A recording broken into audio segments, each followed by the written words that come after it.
Olá, meu nome é Júnior Fernandes Marques e hoje eu apresento o trabalho de otimização da triagem de pacientes com risco de doença carotídea. O foco é integrar inteligência artificial para melhorar a detecção de risco de AVC isquêmico, um problema crítico de saúde pública em todo o Brasil. Gostaria também de mencionar a orientação desse projeto do professor José Antônio Rabi, da FISEA USP de Pirassununga. Nessa apresentação, esses são os tópicos que eu estarei abordando. Sobre a motivação, o AVC é responsável por mais de 99 mil mortes ao ano no Brasil. A detecção precoce de risco é limitada, especialmente em pacientes assintomáticos. Estudos recentes mostram que a IA pode melhorar a triagem e reduzir erros de diagnóstico. Então, aquele paciente que é assintomático, é o que sofre o maior risco de não só com relação à morte, mas também de sequelas futuras se não for detectado rapidamente. Então, o objetivo geral desse projeto, desse trabalho, é desenvolver um modelo capaz de indicar pacientes com risco elevado, apoiando, né, a tomada de decisão médica. Então, o objetivo é permitir e acelerar esse processo de tomada de decisão, né? Esse processo de triagem, e aí levando a inúmeros benefícios, né, com relação a essa detecção precoce. Então, além de desenvolver o modelo, buscamos integrar diferentes tipos de dados, validar com bases reais e propor uma solução aplicável na prática clínica, né? Também é interessante mencionar, né, a redução de tempo e custo com relação ao diagnóstico. É muito buscado, muito visado, né, nesse tipo de procedimento. Para esse projeto, prevê três tipos de base de dados, né? A epidemiológica, que vai conter a idade, hipertensão, tipo de diabetes, né? Se a pessoa é fumante ou não. Hospitalar, com relação aos prontuários dos exames laboratoriais, e o de imagens médicas, né? Ultrassom de carótidas e o ecodoppler, que é muito usual nesse tipo de detecção de AVC isquêmico. Nessa versão preliminar do estudo, né, foi utilizada apenas a base epidemiológica, né, por ser a única disponível, né, e padronizada para análise inicial. Os demais conjuntos serão incorporados na etapa de validação clínica. Sobre a metodologia geral, ela segue uma linha completa: revisão teórica, o preparo dos dados, a criação dos modelos, análise comparativa e uma recomendação final, né? Sobre a recomendação final, ou a seleção do melhor modelo, claro que isso também irá passar por um crivo médico, né? Médicos na área de radiologia, médicos também com profundo conhecimento com relação a esse tipo de AVC, que é o AVC isquêmico. Sobre os modelos testados, selecionei cinco algoritmos tradicionais de classificação para comparar o seu desempenho. Então, aqui a regressão logística, né, o KNN, o SVM, o Random Forest e o Gradient Boost foram utilizados nessa primeira bateria de testes, vamos dizer assim, né, e verificar qual possui o melhor desempenho, né, e qual seria o mais promissor aí para estudos mais aprofundados futuramente.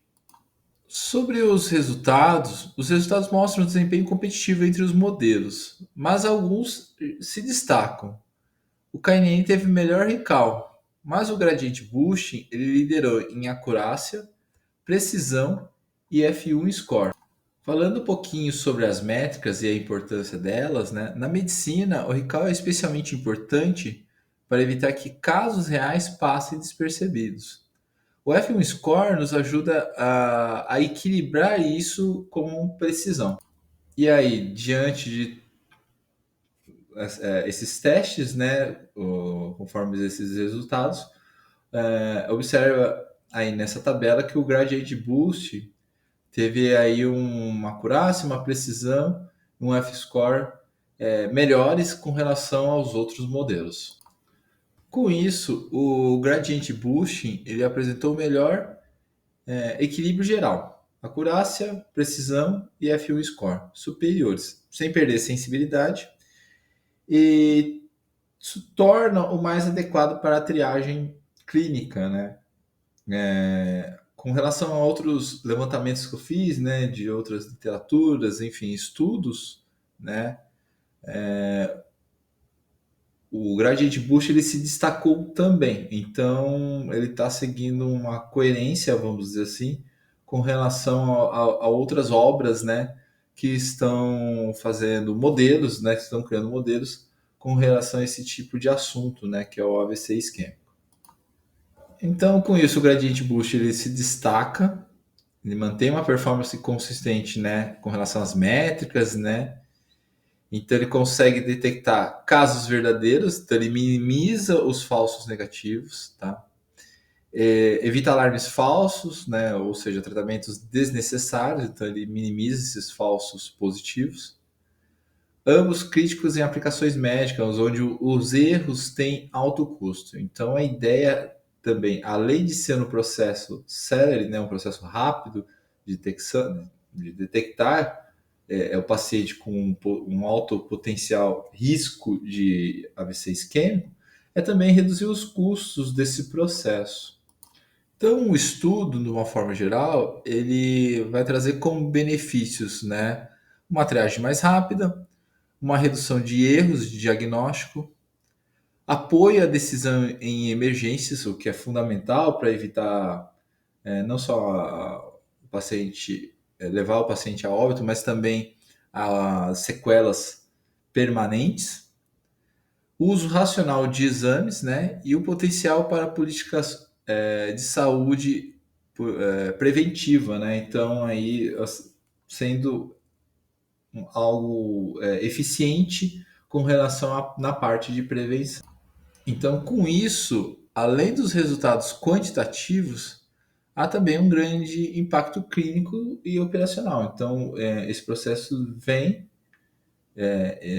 no sentido de modernizar ou de acelerar todo esse procedimento que, além de ser custoso, né, é de alto risco para o paciente. Mas claro que também ele possui limitações, né, que serão atacadas nos próximos passos. Então, uma delas é aumentar a amostra, né, ou seja, trabalhar com um dataset mais robusto. Esse dataset ele não é tão grande assim, vamos dizer, né? Então, a ideia é trabalhar com um aumento, com uma quantidade maior de amostras, né? Nesse processo, também integrar imagens reais de ultrassom, né? E também testar modelos mais avançados, como o XGBoost, o Light GBM, o CNN, tá? E depois de tudo isso, né, ele passar por uma análise clínica com médicos especialistas, né? Então, resumindo, os próximos passos envolvem ampliar a base, incluir imagens e testar arquiteturas mais robustas, né? E aí sim,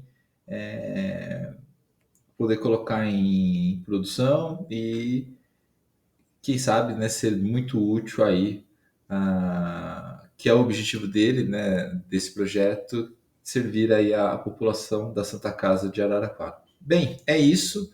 Gostaria de agradecer a atenção de todos e estou à disposição. Obrigado.